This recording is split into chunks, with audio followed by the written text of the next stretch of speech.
Today, ladies and gentlemen of this church house jury, I will endeavor to answer the question, is Prophet Manasseh Jordan talking about Bishop T.D. Jakes in a series of recent videos? The prophet comes to expose it, and David has such a spirit of pride on him. And we're seeing this with bishops and leadership that become so prideful. And one of the signs of pride is that it is something that when it begins to start having that, God says, I can forgive everything else. I can forgive you for this. I can forgive that. But one thing that cannot stand in the presence of the Lord is that spirit of pride. And people that have been around leadership, bishops, pastors that have had that spirit of arrogance and pride where they think that they're above the law or above the word, God is going to bring them down. And if Prophet Manasseh Jordan is talking about Bishop T.D. Jakes, what exactly is he accusing him of? And if he's accusing him of anything, is it actionable in a court of law? And what is the actual likelihood that any criminal indictment will be returned or that any civil complaint will be filed? Sexual assault from the same predator that groomed me and that violated me. Hi there, I'm Professor Blackmore, and welcome back to my channel and to my church fellowship hall podcast series, wherein I will untangle this mess that is swirling all around the church house internet about Prophet Manasseh Jordan and Bishop T.D. Jakes, allegedly. And before I go any further, after my previous episode in this podcast series, I want to invite you to be one of the first to get your hands on the ProfessorBlackmore.com Let Your Mask Work For You church fan. So please head over to my website located at ProfessorBlackmore.com and get yours today. And I will place a direct link in the description section of this podcast episode. Now, back to the matter at hand. And as you know, soon after the T. Diddy freak-off party power bottom rumors caught the internet on purity fire, other rumors surrounding other young boys and men, including this Prophet Manasseh Jordan, started trickling out as well. But quite honestly, in my opinion, it's a bunch of circling around the wagons because ain't nobody really coming with any actual direct allegations. Now, I've heard a lot of shadow boxing with the facts, but nobody is actually connecting a person with an actual act or event, all in the same sentence. But that's just my opinion, y'all. And so, as you know, I'll put the information out here in these streets and let you decide what you think. And so, I want to take some of these statements that are being made one by one and step by step and talk about how the actual law applies to them. Hey fam, so I've been talking about predatory behavior and the effects that it has on people psychologically, emotionally. And a lot of times when you're in it, you're not aware of it until you step back and you realize that. And that's been happening with a lot of other victims that have been contacting me. Now, I don't have anything against this man, but I'm just speaking facts as a trial lawyer who has actually tried cases in court over 15-year time period. And these words, predatory behavior, do not by themselves describe a crime or anything, in my opinion, that is actionable in even a civil court of law. Now, there is something in the law called the intentional infliction of emotional distress, since Prophet Manasseh Jordan keeps talking about the emotional and psychological effects of these alleged events. But the statute of limitations for this in Texas is 2 years. So you would have to file this civil lawsuit within 2 years after the act that you claim caused this emotional distress. But even after doing so, you would have to still prove what this supposed predatory act was by producing concrete evidence of actual communications or actions. Now, although there is no crime or even any civil action that I know of that is directly tied to this so-called act of predatory behavior, in general terms, when you research the meaning of the term, it is described as actions and conduct characterized by the exploitation, manipulation, or harm of others for personal gain, satisfaction, or gratification. This behavior often involves deceit, aggression, or manipulation to take advantage of vulnerable individuals or situations. And look at this man. What, pray tell, could Bishop T.D. Jakes or anybody else for that matter have done or said with intent that was so emotionally distressing to this big grown ass man? And I say with intent because, again, the nomenclature of this cause of action is called the intentional infliction of emotional distress. Furthermore, within the past 2 years, what could anyone have done or said to deceive, manipulate, or take advantage of this incredible Hulk-sized, above-average intelligence man? Now, is it morally wrong to exploit, manipulate, or harm others for personal gain, satisfaction, or gratification? Absolutely it is. But in general, it is not illegal. As a woman, how many freaking times have we been exploited and manipulated for sexual gratification? And I certainly agree that it is morally wrong to deceive, manipulate, or take advantage of vulnerable individuals. But what in the hell is so vulnerable about this grown-ass man, again, that occurred within the past 2 years? And if we're talking about predatory behavior from a criminal aspect, you're going to need something more to go along with it. You're going to need some actual sexual contact, i.e. communication or touching, like we saw in the Bishop T.D. Jakes' son-in-law's case, to go along with the predatory behavior. But there is no crime that I know of that is actionable for, quote, predatory behavior, unquote. And so let's go a little further down this internet rabbit hole. Just recently today, I've heard from 2 other victims so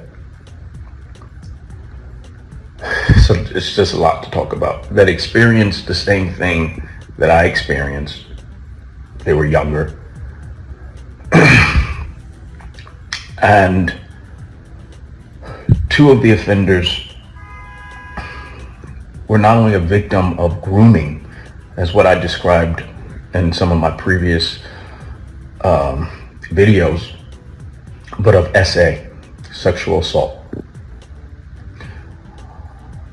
from the same predator that groomed me and that violated me as a man. Okay, so now we have another word, grooming.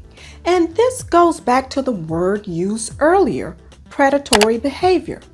Okay, so again, in my opinion, just like with the act of this so-called predatory behavior, if there is behavior to establish this so-called emotional connection, but there is no actual sexual contact, then it's going to be difficult to establish that the alleged act are actually actionable in a criminal or civil court of law.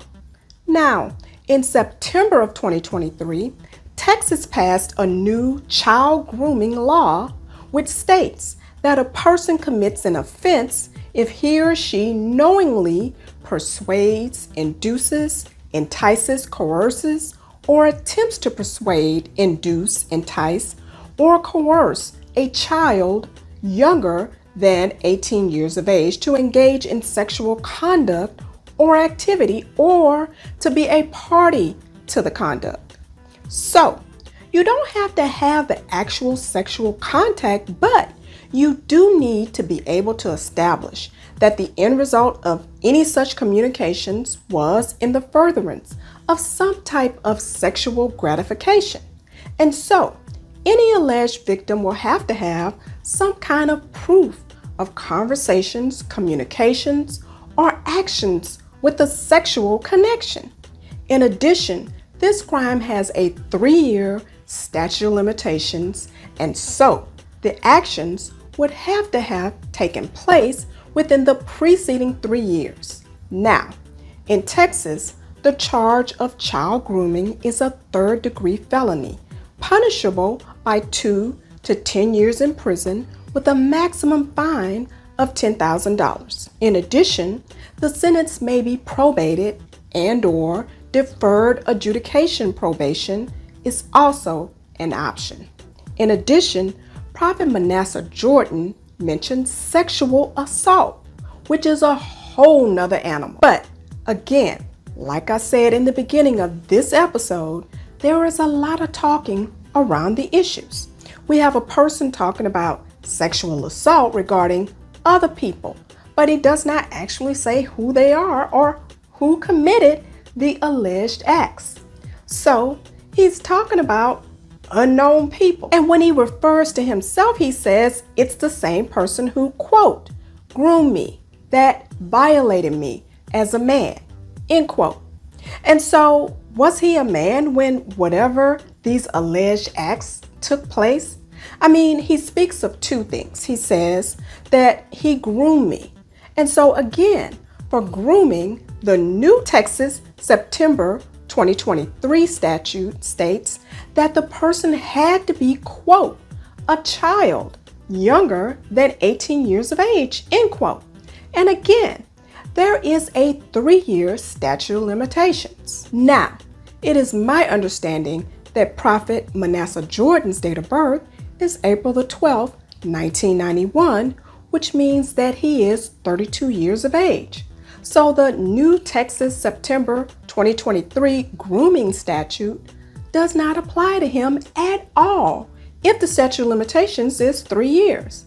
And now, if the person is a minor when the alleged acts took place, I would surmise that the statute of limitations would not start running until the person turns 18.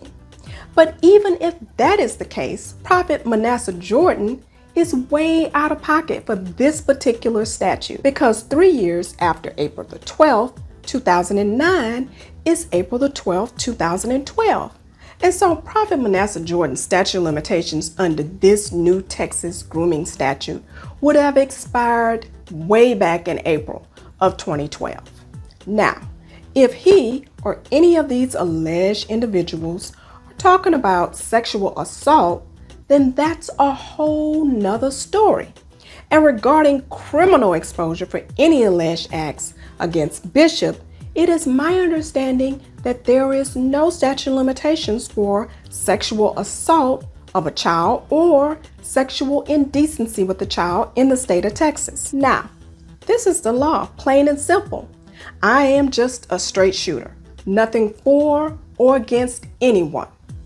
Notwithstanding, however, I have heard at least one person out here on this church house internet say this. Manasseh Jordan has finally found a proper team of lawyers for this, because this is a specialized situation, and 100% moving forward. And Manasseh is fouling, and all of what I keep alluding to that Manasseh said, the other conversations and the other texts, I seen one. I actually saw this text that's terribly inappropriate.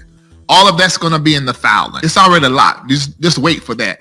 That's gonna happen before January 31st comes. So just get ready for me to come live again and talk about this one more time, at least one more time this month. So, by law, if you're going to file a civil lawsuit against somebody, you have to file it in the county where the alleged defendant resides or in the county where the principal place of business is located. In addition, if a person is filing a lawsuit, they would want to use their legal name because it would do a person no good to file a lawsuit.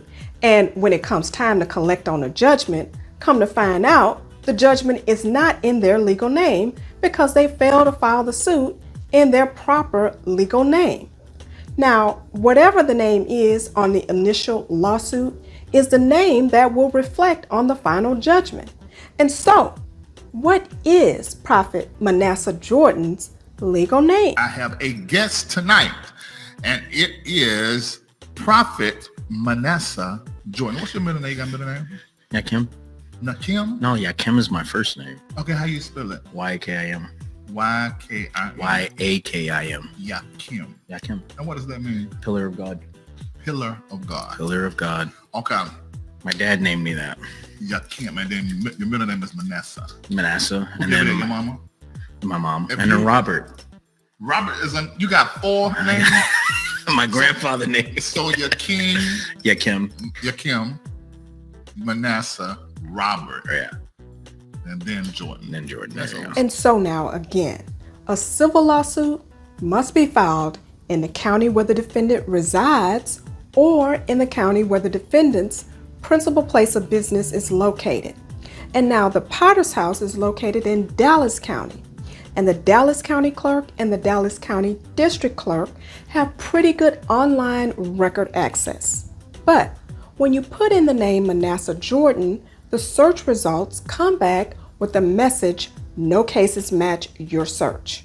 In addition, when you put the name Yakim Jordan in the search box, it also comes back with a message, "No cases match your search." And so that means that there are no cases that have been filed in the Dallas County District Court. Now, the T.D. Jakes compound is located in Tarrant County, Texas, and their clerk, conveniently, has always been behind the times. But I sent an email to the clerk on February the 1st, 2024, in which I stated, quote, "Is there any way that you can tell me if you have any cases in your system with the following name in the case title, Manasseh Jordan?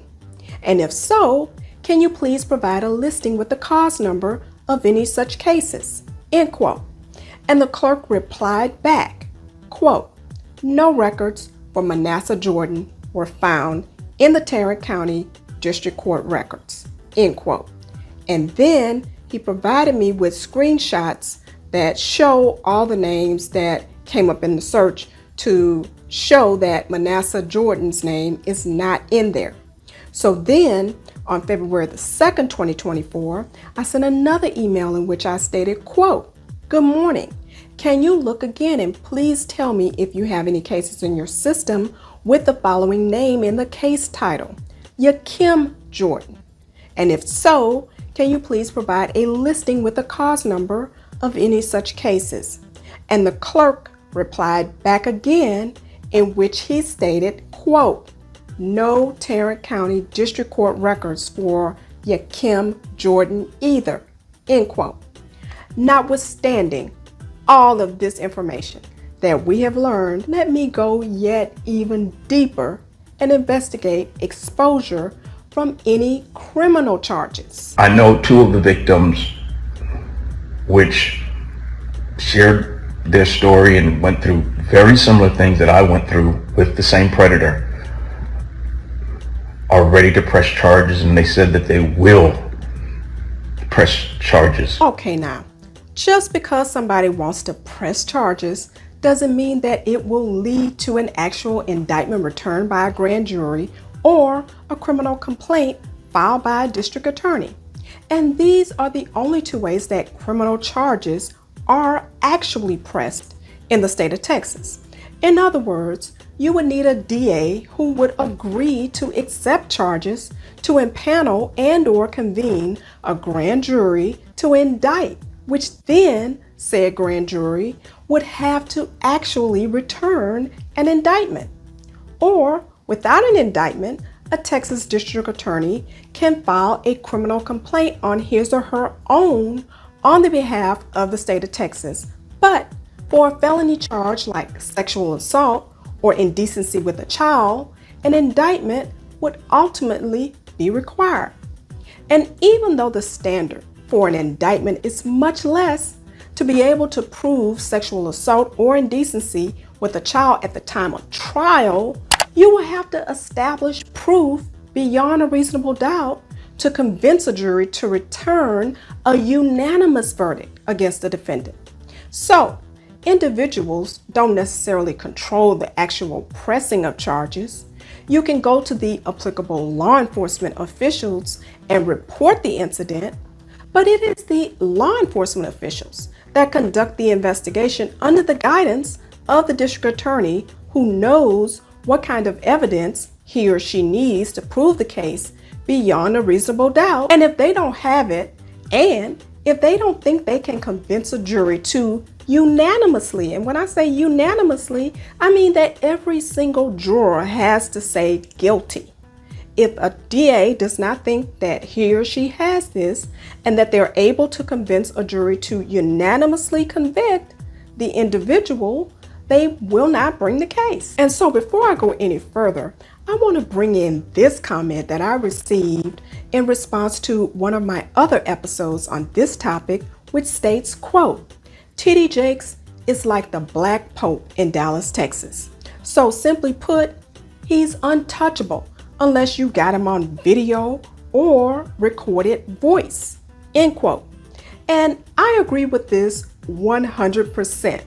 And all of you who have followed my podcast series involving sexual allegations against Cora Jake's husband, Brandon Coleman, alleged by their 13-year-old adopted daughter, well, you know that I really believe that Bishop is well liked by the entire criminal justice system, including judges, lawyers, including the district attorney, the news media, court clerks, etc., in that entire region in the DFW Metroplex, including Tarrant County and Dallas County, Texas, allegedly.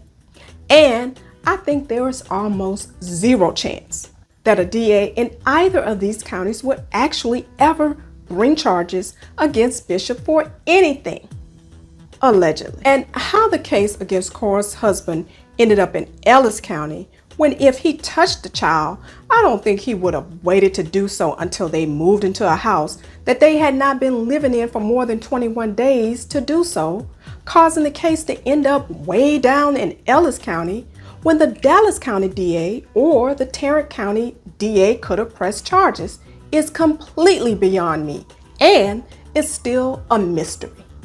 But let me stay focused on the matter at hand, because even if the Dallas or Tarrant County DA did actually press charges, I don't even see a grand jury, even with such a low standard as the one needed for an indictment, returning an indictment against Bishop T.D. Jakes.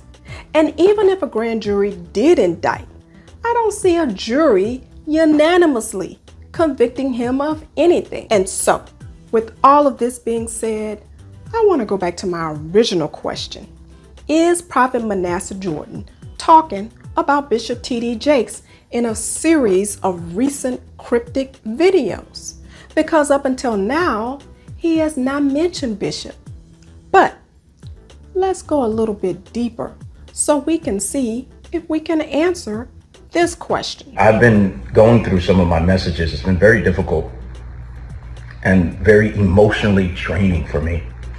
I didn't even know that I realized that I had some of these latent emotions, you know, and people who have experienced abuse or predatory behavior or any types of violation or inappropriate or harassment, you don't realize it until you take a step back, you know. I'm going to be going through some of the messages that TD sent to me, and this has been a very hard emotional journey for me, but I feel like it's liberating other people, and that's what ministry is about. I'm going to take you to be a part of the journey. I'm going to take you to some of my sessions, and I believe that this will help to bring healing to other people that have been affected by people in positions of power. This is not about exposing a person or bringing someone down, but this is about bringing healing to the body of Christ. Well, notwithstanding the fact that he actually does say TD, it does not necessarily mean he's talking about T.D. Jakes. But I guess I'll give him the benefit of the doubt. And I don't know how latent, as he says, these emotions that he keeps talking about are, because it honestly makes me think that he's in love with the man. Allegedly.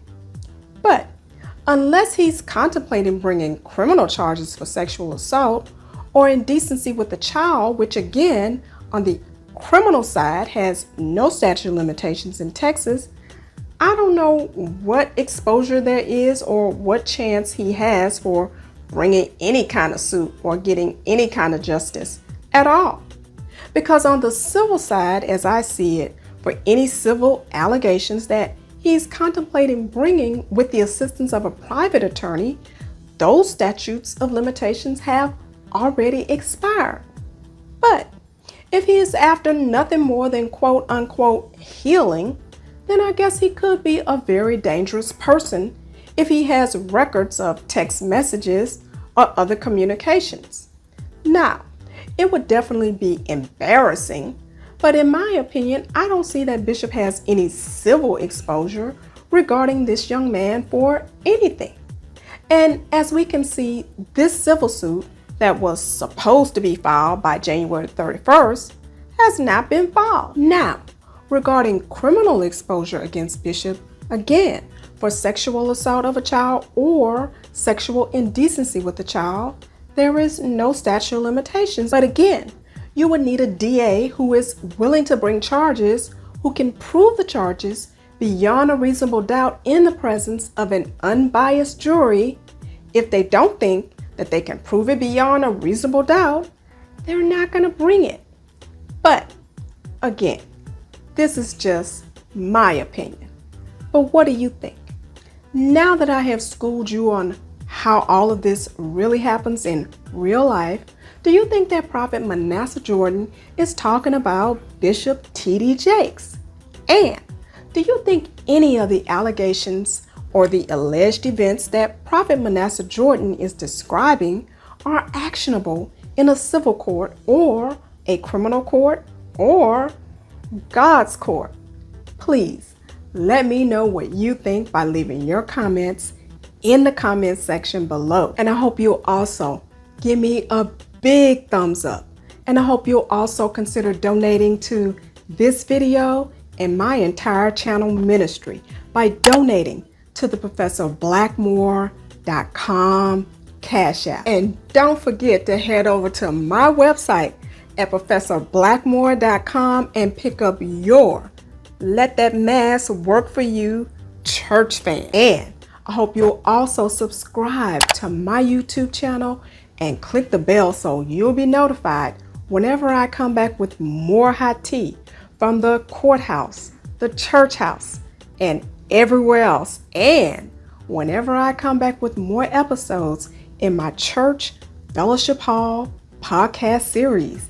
And please also follow me on TikTok and Instagram.